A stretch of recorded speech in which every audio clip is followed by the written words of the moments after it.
안녕하세요. 부동산 PD 남승현입니다. 여러분들의 2022년은 어떠셨나요? 네, 건강하시고 즐거운 일이 많으셨다면 참 좋겠습니다. 저는 여러분들의 시청과 구독, 클릭으로 보람 있는 한 해였던 것 같습니다. 감사합니다. 네. 전 세계 인구가 유엔의 기록에 의하면요, 올해 11월 15일에 80억 명을 기록했다고 합니다. 네, 국가별 인구 순위는 중국이 14억 2,500만 명, 또 두 번째 2위는 인도가 14억 1,700만 명, 3위가 미국으로 한 3억 3,800만 명 정도 되더라고요.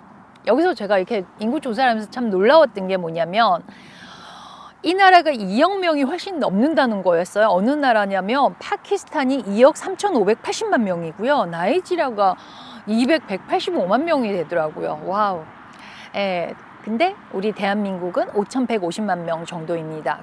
그러면 GDP는, 각 나라의 GDP는 어떻게 되는지 궁금해졌습니다. 네, 역시 1위는 미국으로 한 25조 달러가 좀 넘었고요.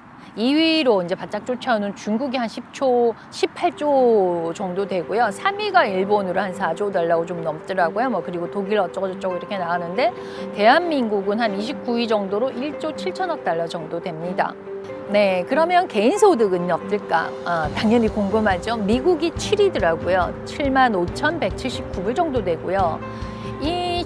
그 개인 소득이 가장 높은 나라가 룩셈부르크 11만 7천 불이 좀 넘고요. 대한민국도 찾아봤더니 한 3만 3천 불 정도 넘고요. 중국은요 12,000, 거의 13,000불 정도 되더라고요. 네, 왜 이런 얘기를 하냐고요? 왜냐하면 인구의 변화가 부동산에 아주 큰 역할을 하기 때문에 전체적인 걸 한번 봤습니다.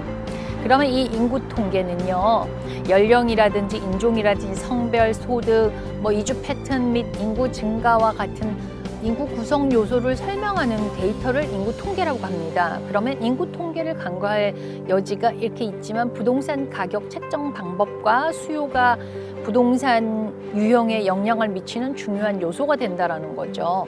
국가 인구 통계의 주요 변화는 수십 년 동안 부동산 동향에 큰 영향을 미칠 수가 있을 겁니다. 즉, 인구 통계가 미래의 투자처를 찾을 수 있다라고도 할 수 있겠죠. 현재 부동산 시장에 큰 영향을 미치고 있는 세대는 베이비 부머 세대라고 합니다. 46년부터 64년에 태어나신 분들을 말하시죠.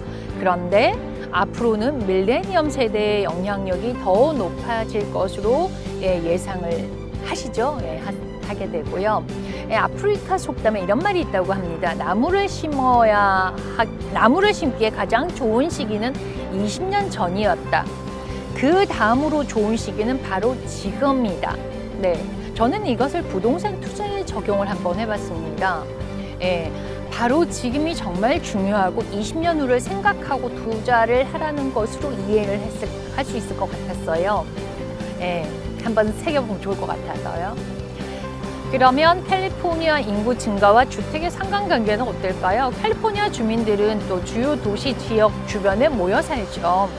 항상 소득이 있는 곳에, 즉 자업이 있는 곳에 주택 수요가 발생을 한다라는 겁니다. 이렇게 현재 선호하는 또는 관심이 있는 지역 중에서 도시의 인구 증감률을 찾아볼게요. 이 서던 캘리포니아에서요. 남캘리포니아 인구 증가율을 조사를 해보니 비교적 안정적인 도시는 2%에서 4%가 증가를 하든가 감소를 하는 상황이 그러니까 이렇게 나타났고요. 그래서 대표적인 도시로 이제 세리토스를 보니까 2.3% 정도의 인구가 증가가 있고, 여기에 사는 평균 나이는 45.1세예요. 가구 수는 한 15,000세대 정도 되는데, 여기에서 10,000세대 정도, 즉 3분의 2 정도의 가구에서는 자녀와 생활을 같이 하고 있다고 볼 수 있는데요. 그러면 이 도시는 가족 위주의 도시라고 볼 수 있는 거죠. 즉 매우 안정적인 도시라고 보게 됩니다. 우리 좋아하는 플랫은요, 집코드별로 이제 좀 집코드가 한 4-5개 있잖아요. 그래서 보면 한 4%, 6% 증가 추세고 약간 내려가는 데도 있는데요. 플래튼의 평균 나이는 37.3세였고요. 자녀가 학교 다니는 비율은 뭐 한 50 몇 %가 좀 넘었어요. 왜냐하면 플래튼 칼스테이트가 있고 플래튼 칼리지가 있어서 연령이 좀 낮아진 것 같고요. 얼바인을 찾아봤어요. 얼바인도 굉장히 크잖아요. 그 중에서 요즘 새로 짓고 있는 그레이파크와 포트로라 스프링을 봤는데 인구가 44% 증가했습니다. 새 집을 지었으니까요. 예, 평균 나이 33.6세고요. 가구수는 한 17,000 정도 돼 있는데 여기 한 59% 정도에서는 자녀들과 같이 생활을 할 수 있다는 거죠. 예, 결국은 학군을 찾아서 또는 일 때문에 오신다는 걸 알 수 있겠고요.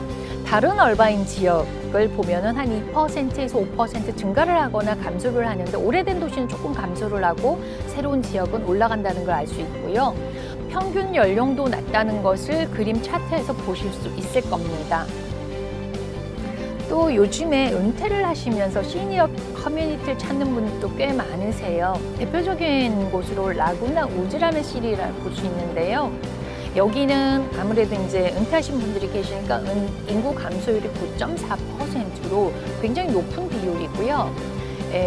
그 캘리포니아 증감률하고 비교해보면 높은 속에 속하죠. 그리고 평균 나이는 75.4세 정도로 나타났습니다. 그림에서 보시는 것 같이 어린아이들은 없는 거고요. 그죠? 이제 연세가 있으신 분들, 그러니까 리타이어 하신 분들로 이제 형성이 됐다라고 하시고 80이 넘으신 분도 굉장히 많다는 걸 보실 수가 있습니다. 이 외에도 여러 곳의 데이터를 보면서 느낀 것은 개발 가능성이 높은 곳이 인구 유입 가능성이 높다는 걸 알 수가 있습니다. 새 집이 들어오니까 인구가 더 들어오는 거잖아요. 그죠? 그만한 또 데이터를 조사를 하고 새 집을 지었을 테니까요. 그래서 20년 후를 위해서 어디에 투자를 하는 것이 좋을지 이 방송을 보시면서 도움이 되시길 바라면서 이렇게 준비를 해보았습니다. 오늘은 여기까지입니다.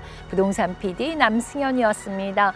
감기 조심하시고요. 건강하세요. 감사합니다.